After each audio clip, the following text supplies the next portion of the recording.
Hey, what's going on? Show correspondent John Ross Marcus Scott's coming back at you here with the Way Too Much MC podcast. Hope everybody's had a great week. It's Friday, August 25th, 2023. It is hot as balls outside today. I think when I got into the OSHA heat index app, it goes like 110 degrees. So, y'all that don't know me, I'm kind of a crazy person.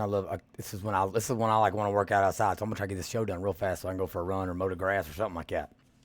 So, for those of y'all who's been following along with me the last couple of weeks, I've obviously been on a little bit of a tangent, going after public school systems and just how they're going about doing things, how they're, I think, strategically lying about the entire situation on what's happening with teacher shortage, bus shortage, student performance, school safety, all that. And so I'm going to stay kind of on that train of thought with this show, but it may get a little darker than it has been. I'm not going to paint a rosy picture here for anybody, and I've stumbled upon some data, and for here in the state of Kentucky at least, that's even worse than I could have imagined. So just to recap, the last show I did was I was basically talking about how the busing situation here in Jefferson County public schools, Louisville, Kentucky, was a discipline issue. The bus driver shortage, teacher shortage, all that. It's a discipline issue. It's not pay. It's not whatever. It's not whatever they want to tell you it is. And so last show I talked about a couple surveys that were done. And then I pulled some articles out from Akron, Ohio, and from the Milwaukee Sentinel Journal, and then another one from here. And then I had an email from a bus driver that was kind of a whistleblower here that I'm still trying to get in touch with. So if you're listening here, you check your Facebook messages so we can chat about this. And so real quick, just as a recap, I've stumbled upon a couple more surveys that are saying what I'm saying, and I want to talk through those with you real quick, and I also want to show you how they are twisting things. All right, so we're going to jump over here to my left monitor screen. Okay, so this is from the RAND Corporation. This article is called Teacher Wellbeing and Intentions to Leave, Findings from the 2023 State of the American Teacher Survey. So the well-being and mental health of kindergarten through grade 12 public school teachers have been a topic of national concern during the coronavirus disease 2019 pandemic. In 2021-2022, teachers were twice as likely to report experiencing frequent job-related stress and difficulty coping with their job stress than the general population of working adults. Recent media reports suggest that many districts and schools across the country are implementing new programs or expanding existing offerings intended to reduce teacher stress and burnout and promote well-being and retention. This data note presents selected findings from the 2023 State of the American Teacher Survey related to teacher well-being, the availability of mental health and well-being supports, and teachers' intentions to leave their current jobs. The findings in this data note are descriptive and intended to inform federal, state, and local education leaders and policymakers about the state of the teacher workforce. This is meant for legislators across the country to look at. And we're going to expose their either this flat out ignorance and stupidity, or downright malfeasance and manipulation of data in order to skew people's understanding of the issue and to enact laws based on that incorrect understanding. So key findings from this report says teachers reported better well-being in January 2023 than in 21 and 22. The rates of job-related stress have returned to pre-pandemic levels. However, teachers continue to report worse well-being than the general population of working adults.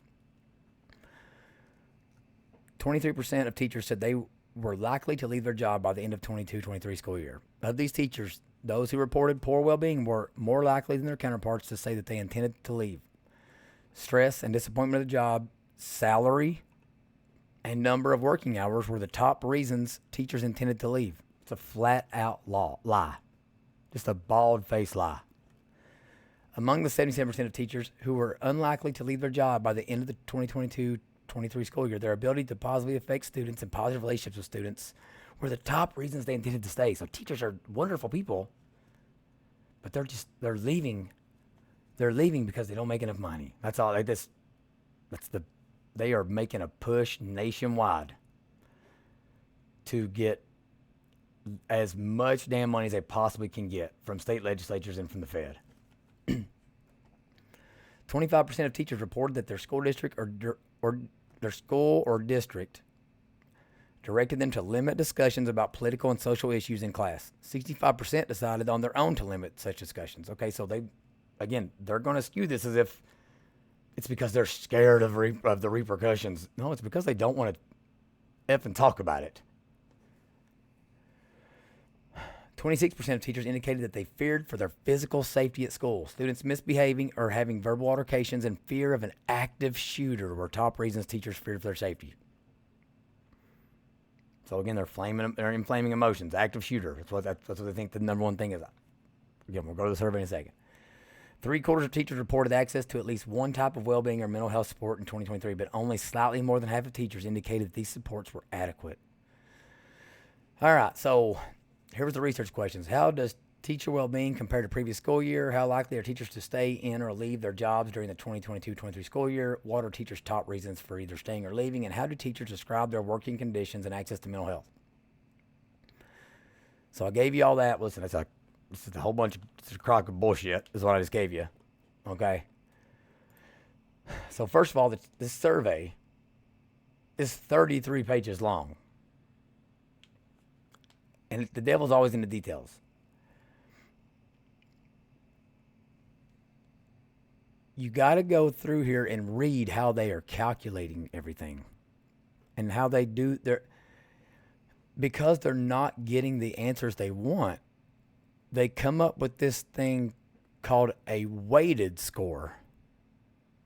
So instead of just taking what the teachers explicitly say in their answers, they're weighting it somehow. Okay, so they told you their top reasons for leaving were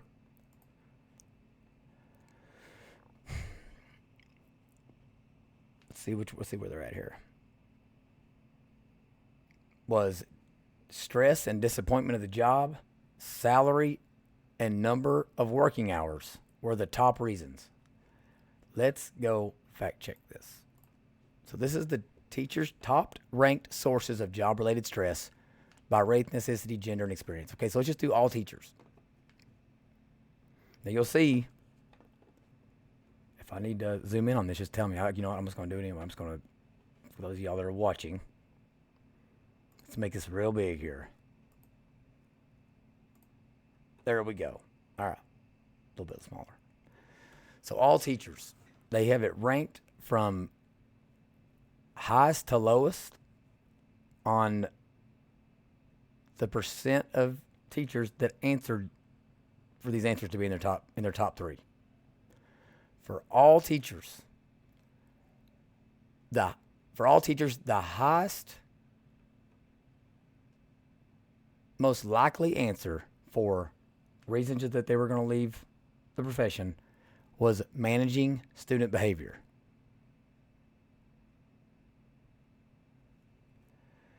Next was supporting my students' academic learning because they have lost instructional time during the COVID-19 pandemic. Notice it's not they're scared to death of COVID. It's that they know that we screwed every kid in this godforsaken country by shutting down schools for 2 years. That's number two. Number three, administrative work outside of teaching, paperwork, teacher evaluations, yada, yada. Again, all three of these are the top three. All three of them are coming from within the Democratic Party, within current leadership of the NEA here in Kentucky, the KEA, the JCTA, the Jefferson County Teacher Association. It's all coming from within the left, from the left-wing ideology. They're making him fill out all this stupid paperwork for the DEI stuff. SEL stuff. All right, like the shutdowns and the masking and all that bullshit is the reason they had all that learning loss. And then the progressive response to the necessity to discipline kids and the restorative justice practices that are being enforced in public school systems are directly coming from left-wing ideological ends. Here in Jefferson County, Kentucky, we just don't believe in discipline at all. And we'll get to that here in a little while. So again, this was the teacher well-being survey. Okay, the next thing that we looked at here was the State of the American Teacher Survey. All right, so this is another one where they were asking the same thing. So what are the top 3 sources of stress in your job right now? Let's go here and look. So again, they rank them from top to bottom. So managing student behavior was only not in the top 3 for 55% of the respondents. The second closest one that wasn't in the top 3 was supporting my students' mental health and well-being.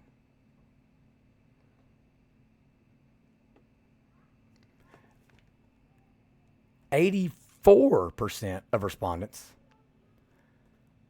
did not put the intrusion of political issues and opinions in teaching in their top 3. And 73% did not put my salary is too low in their top 3.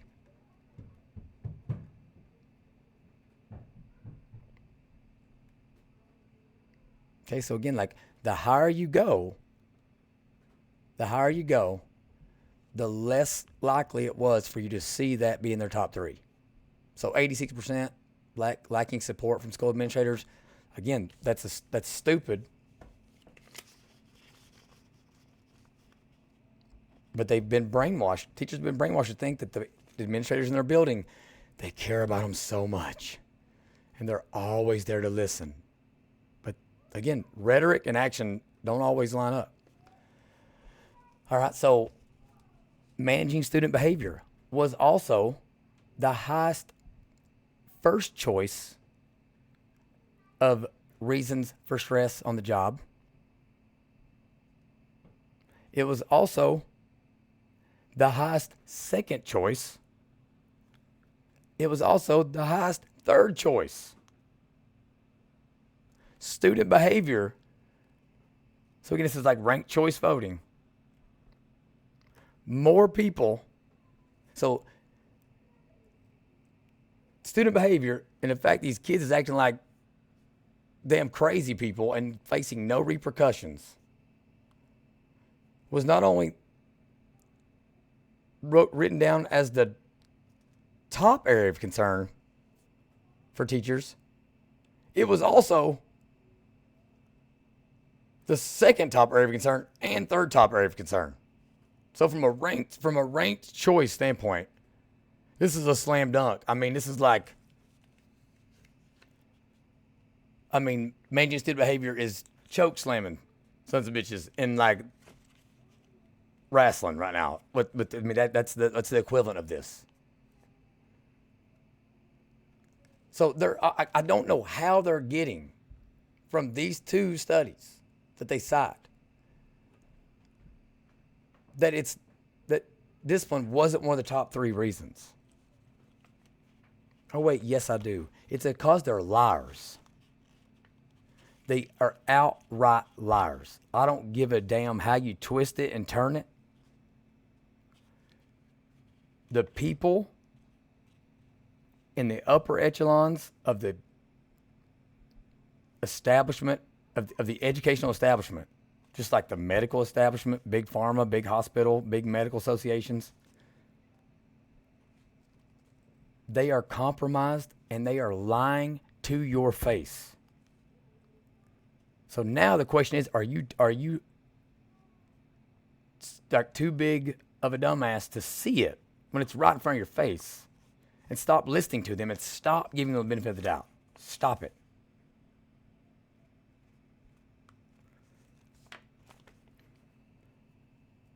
Discipline is why everybody's leaving. Okay, now let's go look at some real data as far as the numbers surrounding the discipline situation. All right, so this is Jefferson County, Kentucky. We're looking at the school report card. This is KentuckySchoolReportCard.com.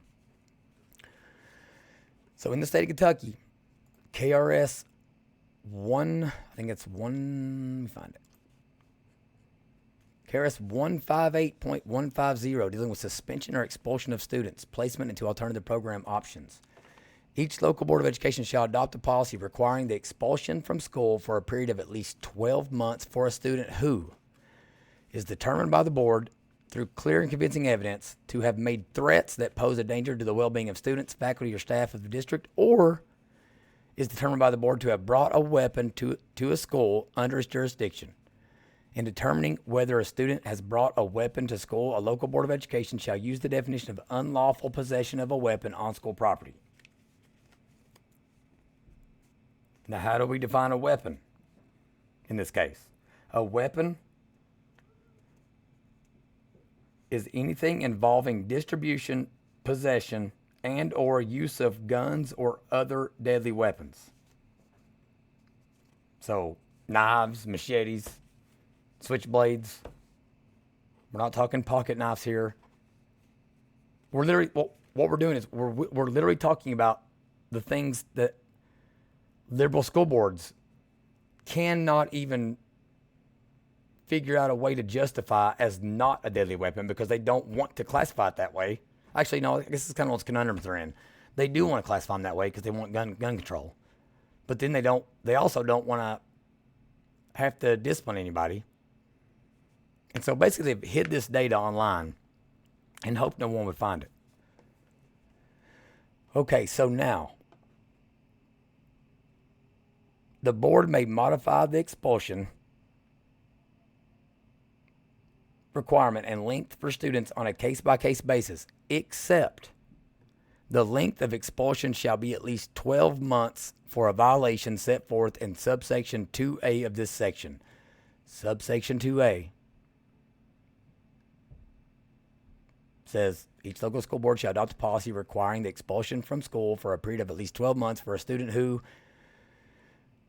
is determined by the board to have brought a weapon to school under its jurisdiction. In determining whether a student has brought a weapon to school, a local board of education shall use the definition of unlawful possession of a weapon on school property.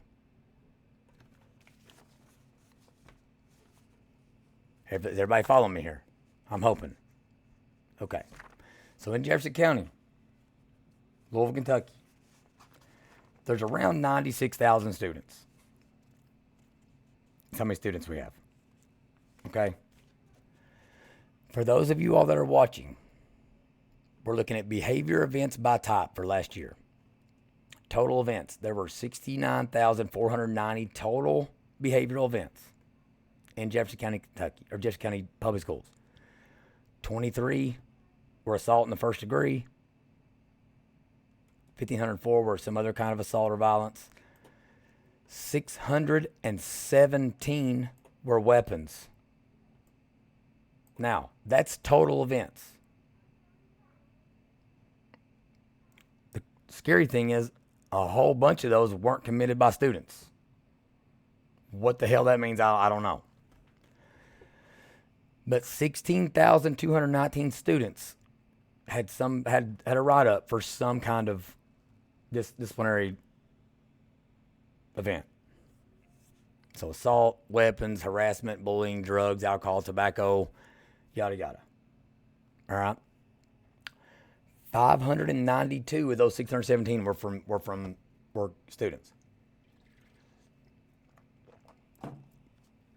Again, weapons are defined as behavior events involving distribution, possession, and or use of guns or other deadly weapons.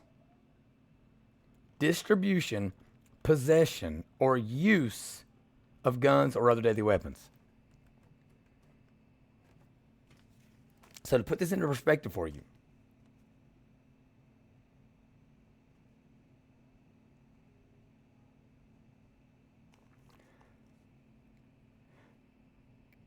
deadly weapons were involved in almost 1% of all the disciplinary events that occurred in Jefferson County Public Schools last year. Now, again, this could be anything from talking back to a teacher and calling them an asshole to shooting up a school to beating somebody's ass so bad that they had to, be taken to the ER and face assault charges, to sexual assault. So we're talking a wide range of things.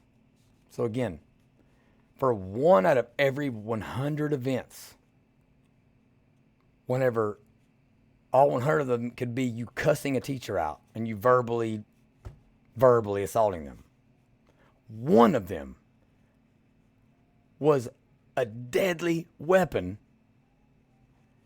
in school, on school property, or at a school sanctioned event, or on school transportation. 1 out of every 100. That is effing crazy. The second highest district, it amounted to 0.09% of their disciplinary events, but their total number was 14. Jefferson County's was 592. Now, I just read to you the law saying if you have a damn deadly weapon on premises, no matter what, no matter how liberal this damn board is or whatever, you have to suspend that son of a gun for 12 months.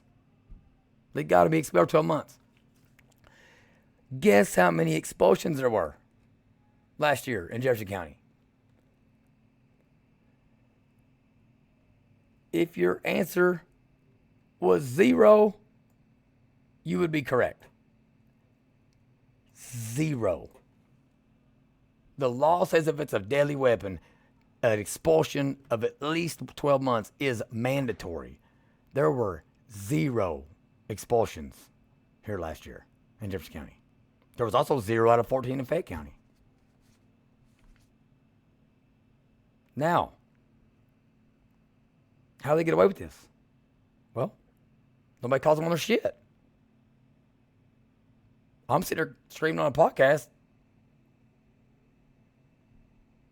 I mean, but as far as everybody gives them the benefit of the doubt and thinks they care. Some of these people are the same people that were thinking I was going overboard by acting like them putting kids in masks was so ridiculous. But here's the deal. My ass is consistent. I just don't want kids being harmed. And I realized that if a little thing doesn't matter, then nothing matters. There's a consistent theme here in public schools, and we're seeing it across the country. They didn't care about masks on their kids because they don't give a shit about your kids. They care about the money. They're not expelling kids that are bringing weapons to school because they don't give a shit. They care about money.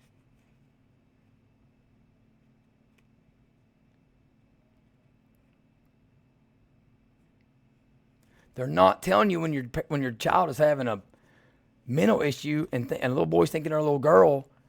They're not telling you about that because they don't give you know what? They just want the money. They want they just want to be able to bring some mental health people up in there, pay them a third of what they would make out in the normal market, because at least in the school, they're not having to actually be a psychiatrist. They can be a mental health educational coach therapist that gets like one extra class in their educational training. These people are evil, dude.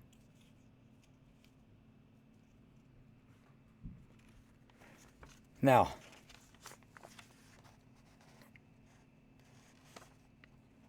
I'm gonna further break it down eventually as we go along here, in other shows on where this stuff's happening. We got some more open records requests and stuff like that going out.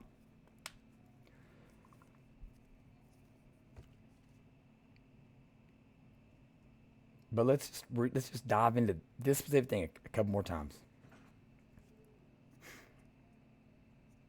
Because I want to show you just how scary this situation is. I mean, you are sending your children into war zones. War zones. They're not expelling anybody, right? If you have one write-up, one behavior write-up in JCPS, the chances are that same kid has 4.28 write-ups. Maybe the first two just saying, "Hey, you're cussing out the teacher or whatever." Maybe the third one, they're bringing a little booger sugar in the school. But we can't. We don't want to be mean to them. That don't want to be mean to a minority. You know what I mean? Or that guy, he's poor. His mom and daddy ain't home. This is a poor white trashy boy that lives in a trailer. We don't pick on him. But then that fourth one is, they are bringing weapons into the school. They're sexually assaulting your daughter, like out in Virginia, like the story I did out in Oklahoma, where even the police put in there that it was a girl beat two other girls' asses in the bathroom, and it was really a boy beating two girls' asses in the bathroom, but they were just trying to be PC and politically correct about it all. Now, if we dive in more here, here's the deal. For all the assault stuff that's going on in Jefferson County, I'm gonna come back to where you can see my whole face here. I know y'all just can see me here.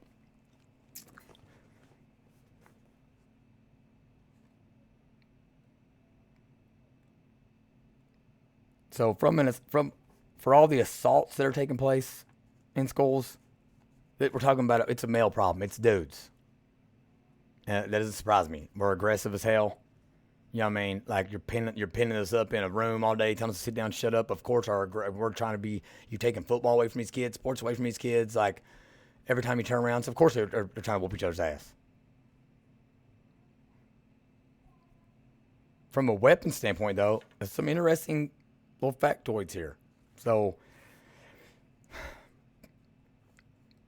white kids were responsible for like 24%. Of the weapons-related events, they're right at 37% of the student population. Black kids were responsible for 62% of the weapons-related events, and they're about 37% of the population as well. And then Hispanics were 10%, even though they only represented like 5% of the population. And then there was 6.3% of mixed kids that were responsible for weapons-related events. So just to so it seems, just try to be intellectually honest here. I'm going to keep that separate from the African American column on there. But that's to me it's not very surprising. I mean, we know that where the gangs and stuff like that take hold is all in the inner cities, and so like I actually I don't fault the little black boys for this stuff. I mean, I'm faulting the sissy, like weak-minded, beta male, white liberal males that are perpetuating this stuff and thinking that discipline is, they don't want to be mean. They don't want to be mean to the kids, right? But here's the thing that's to me is the saddest. Okay, so let me make sure I'm right on what I'm about to say here.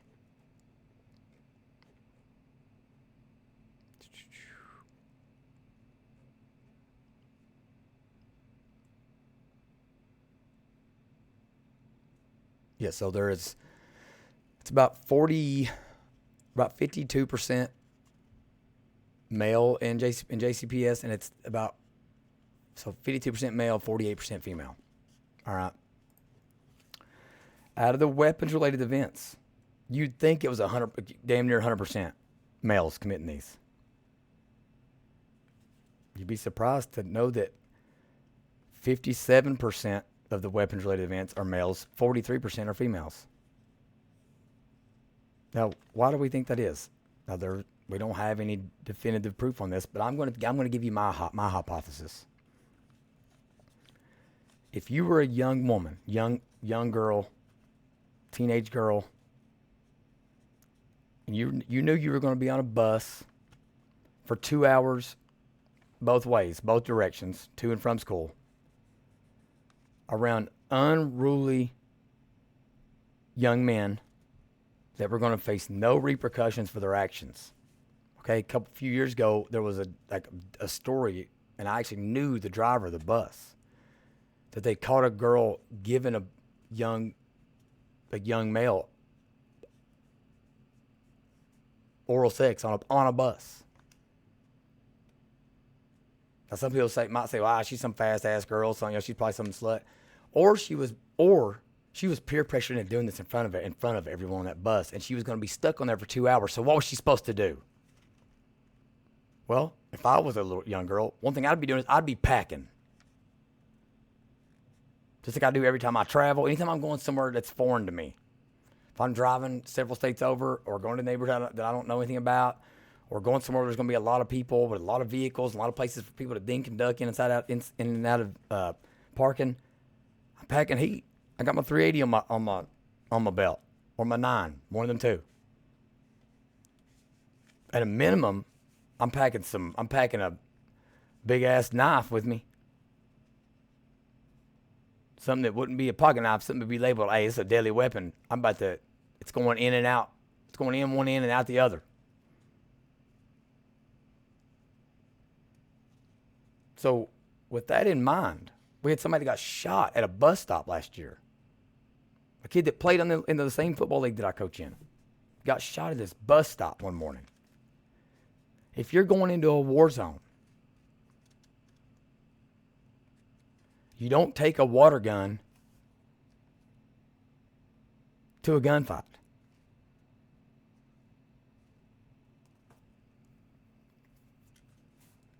They're protecting themselves.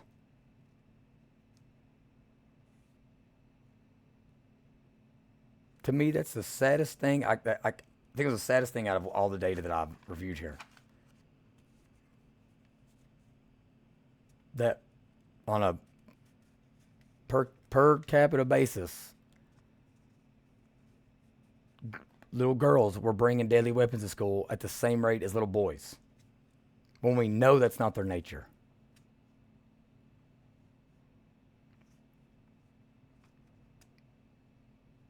Now, how does all this relate to the bigger picture?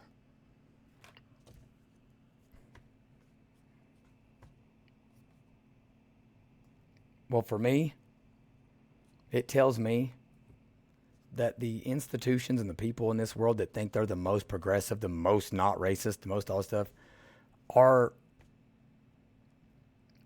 absolutely the most immoral individuals on planet Earth.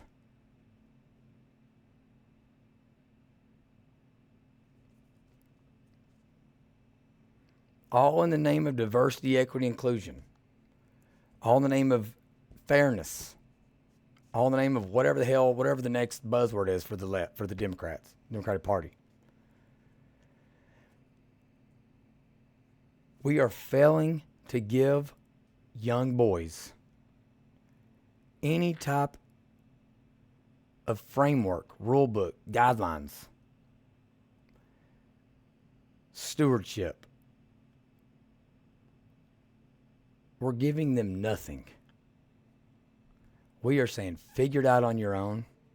And because we want to feel better about ourselves, just since you're a little black boy and I'm white, I don't feel like I have the right to help guide you along the way and put you on the right path. That's not what they're saying, but it's the end result of what they're doing. And for me, that's all I care about. There's all these dichotomies in life. This one equals freedom. People think that like having a rigorous routine every day where you do the same thing, wake up, make your bed, brush your teeth, eat the same breakfast every day, yada, yada. Some people think, well, that sounds awful. Well, there's a reason the most successful people on the planet are those type of people. Because when the mundane things in your life are just automatic, it gives you're able to free your mind and actually accomplish great things.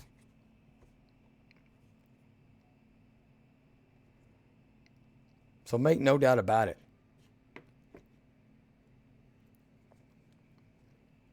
It is our school system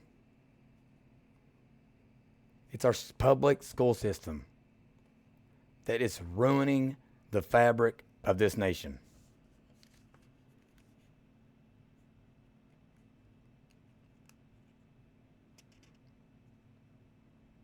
For young black men, young black boys, it happens almost at the inception of their life. The people that say they care about them the most turn their back on them from the jump. I mean, that is systemic racism. The schools, the people that are supposed to be the authority figures in these kids' lives, are leading them out to pasture to be slaughtered. They end up in gangs. Because guess what? All of us boys, we all want brotherhood, right? We want to know what's our mission, who's in charge, and who's with me. Gangs tell boys those three things from the jump. It's the reason they're so prevalent across the world in poor areas. So for little black boys, they almost never have a chance. Even if they go to school and they don't get in trouble, they're still told, sit down, shut up, be quiet. If you don't want to read, if you can't be quiet and read that book, you're a terrible, it's because you're a bad person. You're never going to be successful.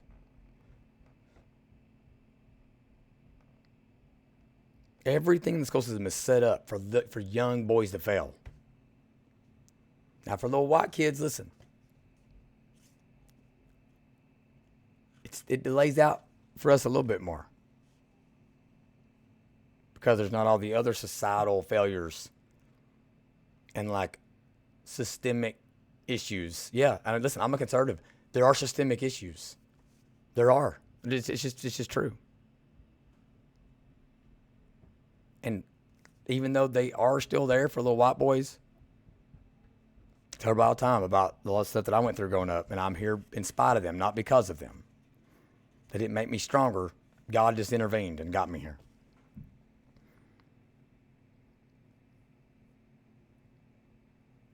But for white boys, it tends to come in after high school, after football's over, and now you're supposed to go to college and succeed in a capitalistic world that is exceedingly ran by women, academia, and demonizing things that boys would end up having as professions, skilled trades, that kind of stuff. They're seen as less than if you do those things. And then you end up 35, 40 years old, and you realize your life has no meaning, and you've chased the dollar your whole life, and now your kids don't know who you are. You don't really know what you're about as an individual. And that's when society forgets about white boys. Is in that middle age range. Now, the black kids that make it, okay, we're all males, and we all have these same primal desires. Okay, I don't think race determines all, like, as far as like those type biological things. I'm talking about systemic issues, things that are race related, that are imposed from outside.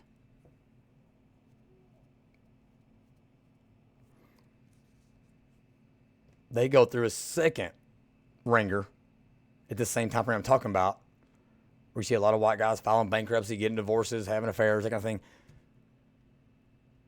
Middle-aged black men go through another ringer that's called the prison system. And if you look at the spikes from black males at age 30, 35, and 40, it's those same time frames as when white dudes tend to go through this stuff, tends them into depression, and they end up on drugs, alcohol, committing suicide.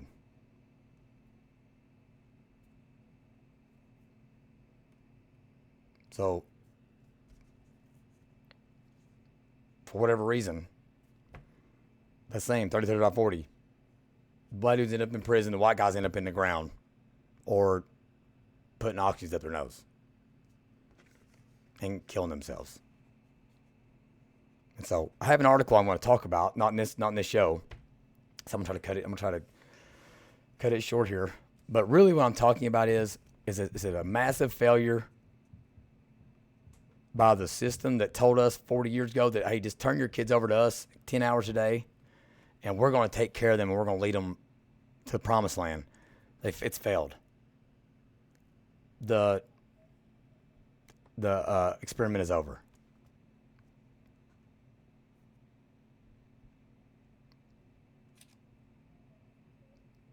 They're not educating boys. They're not raising up strong boys. They have no idea, because it's mostly women in the teaching profession. They have no idea what's going through a boy's head, how to respond to that. And then anything that is the right answer, a lot of times it seems like it wouldn't be.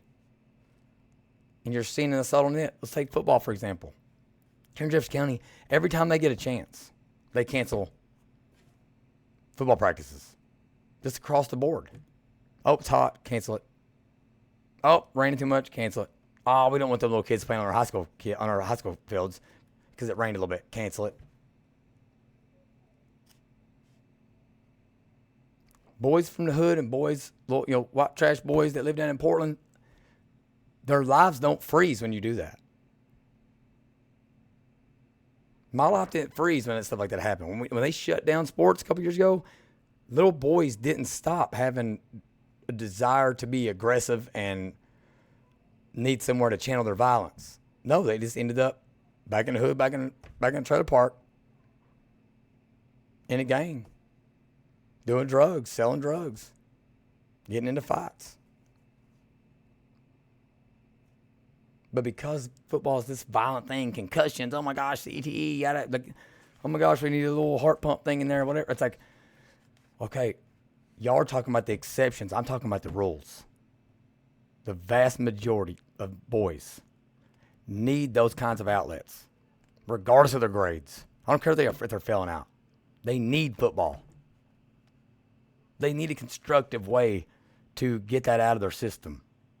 Okay? They need a coach that's getting up in their ass, yelling at them, demanding excellence, making them run, giving them discipline, giving them structure. They need teammates on the football team to give them a brotherhood, a camaraderie, a sense of belonging, like a collective mission. They need those values. But our society is hell-bent on destroying football in this country. Instead, they want kids playing flag football, or they cancel practice. But we'll still have the games. I don't care about the damn games. I'm talking about practice. That's what I'm talking about. It's all that matters. The games don't matter for 99% of the kids that ain't going pro or to college to play. It's the game that matters. It's the being around their gang, the G-A-N-G gang.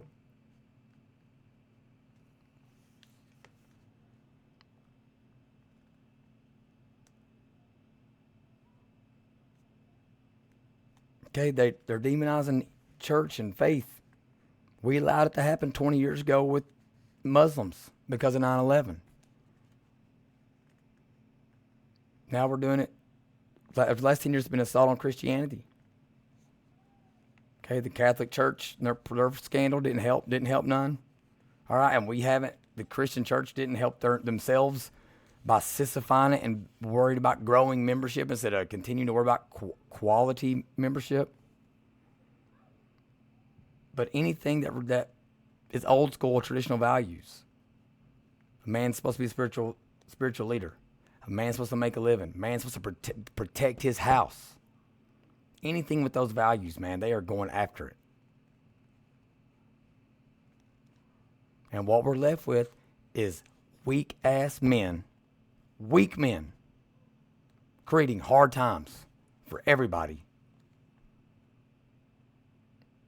And then a lot of strong men with absolutely limitless potential had they been sent down the right path, are either ending up in prison or dead.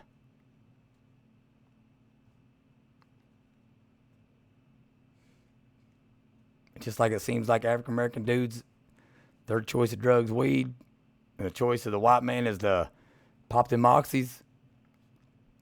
For the most part, it's black dudes end up in prison, and it's white dudes that end up in the ground.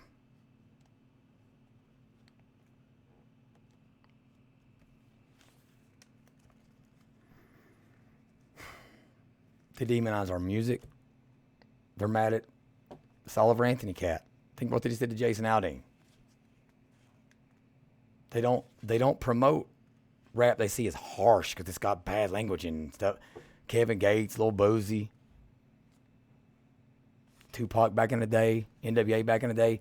The rap that was telling the truth, yes. Was it harsh rhetoric and language? Yes. But that's our lives, man.